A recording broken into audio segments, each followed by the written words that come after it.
Buenas tardes, un saludo para todas y para todos. Continuamos en esta labor de difundir el pensamiento filosófico colombiano. En esta ocasión voy a hablarles de Nicolás Gómez Dávila. Nicolás Gómez Dávila, 1913-1914, fue uno de los pensadores colombianos más importantes del siglo XX. Su obra ha sido traducida a distintos países con bastante éxito, países como España, Alemania, Italia, incluso Polonia, y recientemente pues, se ha editado una edición en inglés de su pensamiento. Su pensamiento reaccionario y antimoderno es un dechado de escepticismo, ironía, mordacidad e inteligencia, un culto a la belleza, la precisión de la frase y un baño de sensibilidad estética.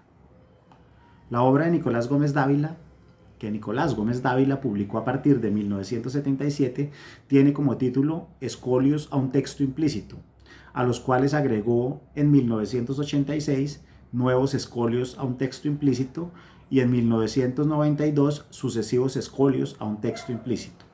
Con anterioridad había publicado notas en 1954 y textos 1 en 1959. Estos libros comparten una característica: la prevención frente al pensamiento sistemático, pétreo, acabado, la desconfianza frente a las grandes construcciones intelectuales. Por eso llegó a afirmar: en filosofía lo que no es fragmento es estafa. Esta desconfianza se debe, como ya lo había advertido Nietzsche, a que quien pretende tener respuesta para todo lo divino y lo humano, y quien quiere no dejar hueco en sus ideas y opiniones, en realidad miente, se falsea, es insincero, es un dictador de la verdad, un mandarín del pensamiento. Más bien, huyendo de esa arbitrariedad que implica sistematizar las ideas, el Nietzsche bogotano, como se lo llegó a llamar, optó por lo que denominó escolio. Es decir, Nicolás Gómez Dávila le apostaba claramente a un pensamiento fragmentario y a una crítica muy fuerte al sistema, a esta idea de sistema como una construcción acabada, terminada, donde se encuentran respuestas para todos los problemas. Ahora, ¿pero qué es un escolio? Un escolio es una anotación que se hace de un texto principal, una nota al margen. Es un comentario a un texto explícito, a un texto que aparece a la vista. Pero en el caso de Colacho, como le decían sus amigos, ¿cuál es ese texto? Digamos, ¿cuál es ese texto implícito, ¿no? Si sus libros se llaman escolios a un texto implícito, ¿cuál es ese texto implícito? Mucho se ha especulado al respecto. A mi parecer, el texto implícito en la obra de Gómez Dávila es en realidad su propio pensamiento. De ahí que en estricto sentido su obra no sean escolios, sino que está escrita aforísticamente, a pesar de que él mismo haya dicho: el lector no encontrará aforismos en estas páginas. Mis breves frases son los toques cromásticos de una composición puntillística. Hasta ahí Gómez Dávila. Y esas breves frases son precisamente la forma como escribieron autores como Pascal, Lichtenberg, Nietzsche o Cioran, ¿no? Entre otros y entre los más conocidos maestros del aforismo. Ese es un estilo, el aforismo, de expresiones cortas, cuyo sentido pleno se da en la misma frase, sin necesidad de acudir a contextos, citas de autores, nombres de libros, en fin, lo que en la moda del actual terrorismo bibliográfico pues se llaman fuentes o referencias. Una forma estilística que Gómez Dávila prefirió, acorde con su escepticismo, con sus frágiles verdades y antidogmatismo, pues la ventaja del aforismo sobre el sistema filosófico es la facilidad con que se demuestra la insuficiencia del sistema filosófico, ¿no? A mi parecer, pues, el estilo de Gómez Dávila no es el escolio, sino el aforismo. Y estas frases breves pues van en contra, claro, de un pensamiento sistemático y son muy acordes a actitudes que dudan de la plenitud de la verdad, como es el escepticismo, ¿no? Como la posibilidad misma de un conocimiento total de la realidad y del mundo. Ahora, y el texto implícito es su propio pensamiento realmente, tradicionalista, reaccionario, conservador y crítico de la modernidad. Es decir, es un pensamiento que se lanza a fustigar el legado intelectual posterior al siglo XVIII, a la Revolución Industrial. Por eso, ese enfrentamiento con la modernidad en Gómez Dávila implica la crítica del arte actual, de la ciencia, de la técnica, del industrialismo, de la sociedad de masas, de la democracia liberal, del socialismo, de la revolución, del progreso y de la utopía. Es decir, la obra de Gómez Dávila es una crítica a todos los elementos, digamos, a las principales características de eso que llamamos modernidad. Gómez Dávila consideró la época anterior al siglo XVIII como la verdadera civilización. Valoró altamente los clásicos griegos y sostuvo que el día en que Grecia deje de estar presente en un alma cristiana, la civilización completa se habrá arruinado. Asimismo, consideró el Imperio Romano como la última gran idea política y a la Edad Media como el reino donde los humanos no se habían entregado a la vorágine destructora y donde no se habían desperdiciado tanto sus energías. A la vez, esos siglos de cristianismo representaban la sociedad orgánica, la verdad que no muere, según sus propias palabras, aquella que mantiene la libertad del hombre dentro de la comunidad y no el libertinaje del individualismo egoísta moderno. Por eso sostuvo, el catolicismo es mi patria. A la vez que se declaró abiertamente antimoderno, esta frase es lapidaria, decía Gómez Dávila, no soy un intelectual moderno inconforme, sino un campesino medieval indignado. Hasta ahí. Pero, ¿qué era lo que le indignaba de la modernidad? Todo es la respuesta. Y es aquí cuando su mordacidad, su brillantez, su ironía e inteligencia se abalanzaban con sus cristalinos aforismos contra los tiempos actuales. La modernidad termina siendo el producto de un paroxismo del voluntarismo humano. El hombre reemplaza a Dios y convierte la democracia en una religión antropoteísta, una antropodicea. La democracia precisamente se convirtió en una progresiva posesión del mundo, tanto la colectivista, la democracia socialista, como la democracia liberal. En ambas se dio la tiranía, ya fuera la del mercado o ya fuera la de la técnica y el industrialismo, sobre el hombre y la naturaleza. Esa posesión del mundo fue atizada por la idea de progreso y por el culto al trabajo que terminaron esclavizando al individuo. La democracia no es más que el procedimiento mediante el cual la mayoría esclaviza legalmente a las minorías. Es una blasfemia y es el sistema para el cual lo justo y lo injusto, decía, lo racional y lo absurdo, lo humano y lo bestial, se determinan no por la naturaleza de las cosas, sino por un proceso electoral. Hasta ahí Gómez Dávila. Y ha sido una blasfemia, entre otras cosas, porque en política patrocinar al pobre ha sido siempre el más seguro medio de enriquecerse, sostuvo. Ese mundo moderno, democrático, resultó de la confluencia de tres series causales: la expansión demográfica, la propaganda democrática y la revolución industrial, tal como ya lo había dicho Ortega y Gasset en su popular libro La rebelión de las masas. Por eso la modernidad ha sido la prostitución del individuo, el imperio de las modas, de la vulgarización estética, el reino de lo uniforme, la mediocridad, la falta de gusto, el cinismo de la derecha y las mentiras de la izquierda, las boberías, el alcohol, la prostitución y la Coca-Cola. La inanidad de la ciencia que no educa, pues no enseña sobre el objeto, sino sobre la manera de usarlo. Es decir, no dice cómo se debe vivir, como decía Max Weber ya en su famosa conferencia de 1919, sino cómo debe emplearse en los objetos. Es la tiranía de la estadística que convierte todo en cifra. Y entre otras cosas, también ha sido esa modernidad, gracias a la tecnificación y al maquinismo, una forma de totalitarismo al aire libre, o para decirlo con Deleuze, una sociedad de control, o en sus propias palabras, las de Gómez Dávila, una esclavitud sin amos. Ya que al acrecentar su poder, la humanidad está multiplicando sus servidumbres, decía el colombiano, a la vez que impone un ideario simplista basado en comprar el mayor número de objetos, decía, hacer el mayor número de viajes y copular el mayor número de veces. Por eso, en definitiva, el mundo moderno no tiene más solución que el juicio final, que cierren esto. Sí, que lo cierren o que naufrague. Pues, ¿qué más se puede esperar de una sociedad para la cual el pornógrafo es el vocero del alma moderna?, decía Gómez Dávila. Si el mundo moderno no tiene solución, entonces la utopía y las revoluciones no sirven de nada. Es más, son nocivas y pueden terminar en catástrofes, tal como la misma historia lo ha mostrado. Ellas no son más que las respuestas nefastas que el hombre moderno ha dado al protervo progreso. La utopía y la revolución viven de la ingenuidad, menosprecian la realidad, la valoran mal y no tienen en cuenta las consecuencias negativas de las acciones que implica transformar o pretender transformar un determinado orden social. El revolucionario es el insatisfecho que se forma opiniones con facilidad. Piensa, decía, superficialmente las estructuras de las cosas y no sabe dudar de las ideas en las que cree. Es decir, el revolucionario es poco profundo, dogmático y termina abanderando la violencia.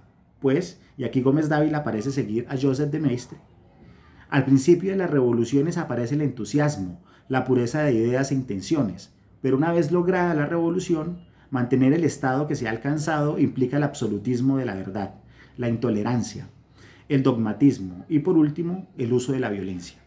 Por eso las revoluciones son producto de la desmesura humana. Así las cosas, la utopía que genera las revoluciones, esas utopías terminan prostituyéndose. Dice Gómez Dávila, la compleja estructura que intenta construir requiere, para durar, que el hombre renuncie a la codicia, a la ambición, al egoísmo, que la voluntad de que prevalezca el bien colectivo sujete al interés privado, que las intenciones perversas, los apetitos oscuros, las pasiones irracionales se desvanezcan como las grisáceas nieblas del alba. Hasta ahí. Pero esto no sucede, pues el hombre rara vez renuncia a sus codicias para poder conservar la utopía. En este caso, el paraíso alcanzado, es decir, el estado social al cual se llega y se pretende defender, se convierte en un infierno totalitario. Por todo esto se puede decir, con mucha razón dice Gómez Dávila lo siguiente: al estallar una revolución, los apetitos se ponen al servicio de los ideales. Al triunfar la revolución, los ideales se ponen al servicio de los apetitos. Hasta ahí Gómez Dávila. Nuestro Nietzsche bogotano rechazó la modernidad y las recetas con que intentaban salvarla. Criticó el exceso de teóricos y salvadores del mundo actual. Por eso dijo, el mundo se convirtió en una gallera de apóstoles. Hasta ahí.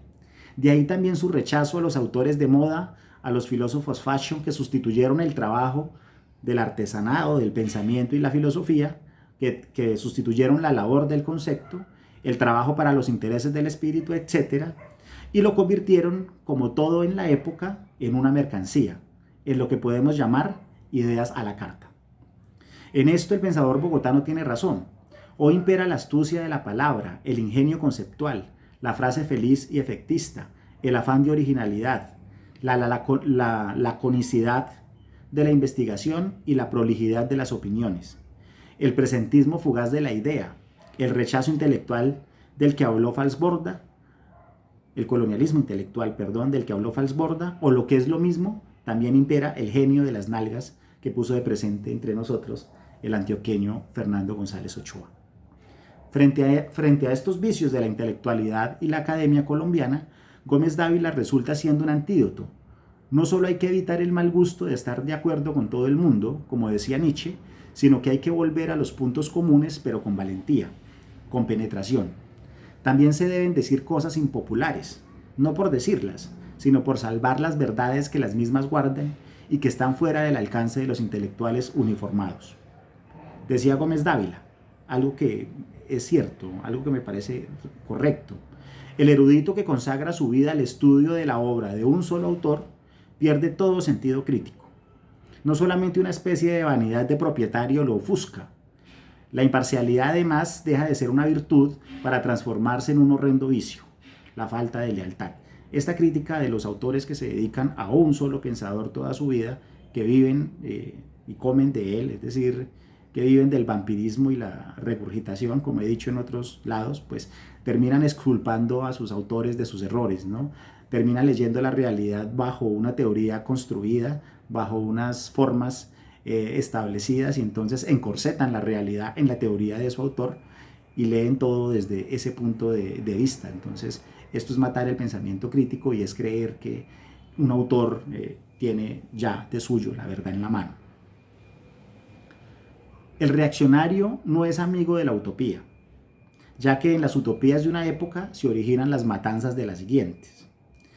Y lo sucedido con el marxismo soviético era la prueba fehaciente de lo anterior. Esto llevó a Nicolás Gómez Dávila a criticar fuertemente al socialismo, pues este vivía de moratoria en moratoria y además era la prueba de cómo se degeneraban las utopías y sus dirigentes, de cómo con el tiempo se pervertían las revoluciones y sus ideales, sin desconocer que Marx había sido el único marxista al que el marxismo no abobó, decía Gómez Dávila. Esto es importante porque implica que en su concepción la filosofía no es una utopía, y tiene que ser así, pues nada hay más peligroso que un reaccionario con recetas, decía. Sin embargo, esta recepción no riñe con el hecho de que la filosofía para Gómez Dávila, tal como ha sido desde la antigüedad, la filosofía en este pensador colombiano sigue siendo una terapia para la vida, sigue siendo medicina para el alma y sigue estando comprometida con el cuidado de sí. El filósofo no trabaja con conceptos, debe crearlos. El filósofo no se ocupa de las modas, sino de las realidades. Y esta ocupación tiene como misión al individuo y su liberación.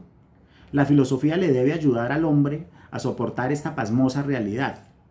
Es decir, a Gómez Dávila esto implica que la filosofía debe ayudarle al hombre a hacerle soportable todos los vicios modernos, ¿no? Debe alejarlo de sus trivialidades y avalorios, a mantenerlo a flote en este barco que se hunde, a liberarlo de los encadenamientos nocivos de la época moderna. Decía Gómez Dávila, que la filosofía puede parecer a algunos una disciplina puramente intelectual, como un conjunto de conocimientos, como un conjunto de investigaciones, es una singular aberración. La filosofía es una vida. La filosofía es una manera de vivir penetrada íntimamente de inteligencia y de razón, plenamente lúcida y ordenada hacia los objetos propios del espíritu. Hasta ahí. Es en este sentido que la filosofía es terapéutica, en vez de dedicarse a los vericuetos formalistas. Gómez Dávila rechazó la tendencia de la filosofía a igualarse a la ciencia, a parecer científica. Esto significaba traspasar los campos e inmiscuirse en terrenos estériles e inútiles. De ahí que a la proclamación moderna, o proclamaciones modernas, como las de Hegel, el positivismo lógico, etc., según la cual, si una filosofía no es científica, no es nada, deberíamos responder, si una filosofía es científica, no es nada. El filósofo debe mantenerse solitario, volcado en la meditación, sin sucumbir a la tentación de repetir modas académicas, debe abstenerse de leer solo a los contemporáneos, lo cual reseca el cerebro. Por otro lado, el buen lector es solo quien relee y las influencias intelectuales solo son fructíferas para los espíritus originales, sin olvidar, por cierto, que el filósofo original no se injerta en el tronco de la filosofía que lo precede, sino que se injerta en sus raíces. Hasta ahí Gómez Dávila. El destino intelectual de Gómez Dávila. Sin duda alguna, Nicolás Gómez Dávila no será nunca un autor popular entre nosotros, pero digamos que eso era algo que él sabía y que a él le interesaba muy poco, digamos lo tenía sin cuidado, pues lo popular, según decía, lo es porque lo popular en sí mismo ya está envilecido. Por eso la muerte en el exilio significaba para él no haber sido del todo mediocre. Tampoco será popular porque defiende principios que la modernidad y la muerte de Dios sepultaron y porque en Colombia quien no piensa como yo está contra mí. Sin embargo, habría que tener en cuenta que el pensamiento conservador, sólido, estructurado e inteligente, es necesario para el debate, la discusión, la confrontación de nuestros principios, para cuestionar la manera como vemos nuestra sociedad y como también concebimos nuestros optimismos, ¿no? Digamos que el pensamiento conservador también es un antídoto que nos ayuda a reflexionar sobre nuestras propias convicciones progresistas. Para conocer también es interesante ese pensamiento conservador para conocer mejor el ángel contra el cual batallan los utopistas. Digamos que eso es algo que la historia misma ha enseñado, con Bonal, con de Maistre, con Burke, con Carl Schmitt, etc. Y entre nosotros también Miguel Antonio Caro y Álvaro Gómez Hurtado, entre otros. No hay que convertir las diferencias ideológicas y la diversidad de pensamientos en conflictos personales, en intrigas y vilipendios, ¿no? Mucho menos en violencia. Por eso vale la pena leer y releer a Gómez Dávila hoy, así sus verdades y su concepción del mundo, así su visión antimoderna, así su medievalismo, etc., nos incomoden y nos estrujen un poco el espíritu. Gracias por su atención.